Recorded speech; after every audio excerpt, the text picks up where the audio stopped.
Hello সবাইকে। আজকে দেখো অমাবতী কালকে রাতেই ছেড়ে গেছে।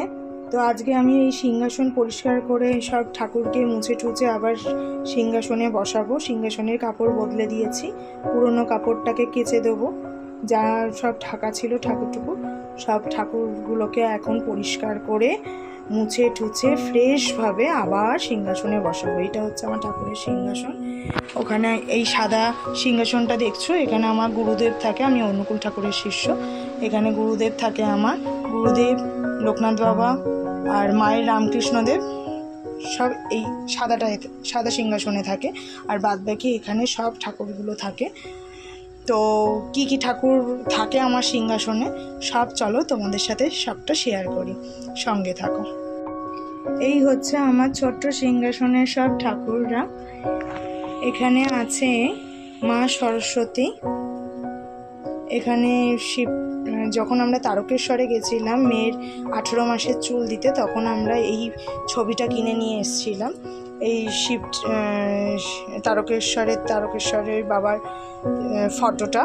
তো এখানে বজরংবলী, ব্যারাকপুরে আমাদের বজরংবলী বিরাট বড় একটা মন্দির আছে। তো ওখানে যখন আমরা হনুমান জয়ন্তীতে গেছিলাম তখন আমরা এই ফটোটার ফ্রেমটা কিনে নিয়ে এসেছিলাম। আমার বজরংবলী, এটা হচ্ছে নৈহাটির বড় মা। তোমরা সবাই জানো নৈহাটির বড় মা ভীষণ জাগ্রত। তো বড় মাকেও আমি এখানে রেখেছি। তা এই দুটো চরণ হচ্ছে তারাপীঠে মা তারার। তো যখন তারাপীঠে গেছিলাম তখন এই দুটো চরণ আমি কিনে নিয়ে এসেছিলাম, দেখতে পাচ্ছ। তো এখানে আছে নারায়ণ ঠাকুর, লক্ষ্মী।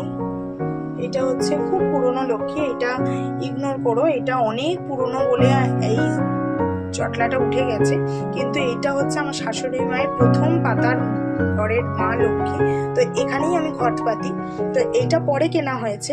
তো এই লক্ষ্মী ঠাকুরটাকেই আমরা মানে এর সামনেই, এই লক্ষ্মী ঠাকুরের সামনেই আমরা ঘরটা পেতে থাকি। তো এই হচ্ছে আমার ঠাকুরের সিংহাসন। এই হচ্ছে লোকনাথ বাবা, এই হচ্ছে আমার গুরুদেব, অনুকূল ঠাকুর, বড়দা, বড় মা সবাই আছে আমার সিংহাসনে।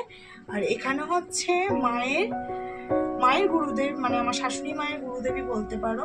যেহেতু আমার শ্বশুরমশাই রামকৃষ্ণদেবকে খুব মানতেন, তো আমার শাশুড়ি মাও খুব মানেন রামকৃষ্ণদেব, সারদা মা, মা কালী সবই রয়েছে এখানে। আমার ছোট্ট সিংহাসনে ছোট্ট সিংহাসনের ঠাকুর সব কেমন লাগলো তোমরা অবশ্যই কমেন্ট করে জানিও।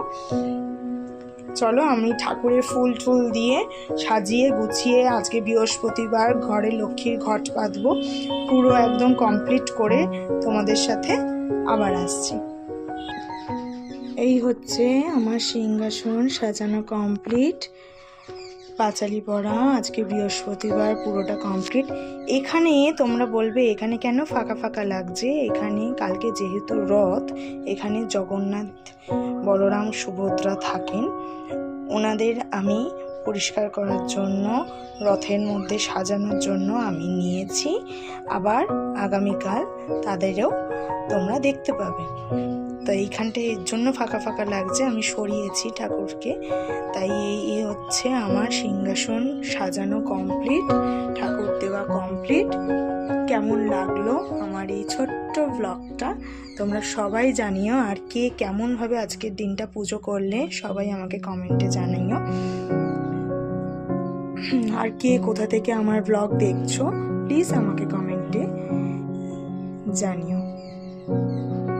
তো এই ছিল আমার ব্লগ, আশা করছি তোমাদের খুব ভালো লাগবে। আবার দেখা হচ্ছে নেক্সট ব্লগে। বাই।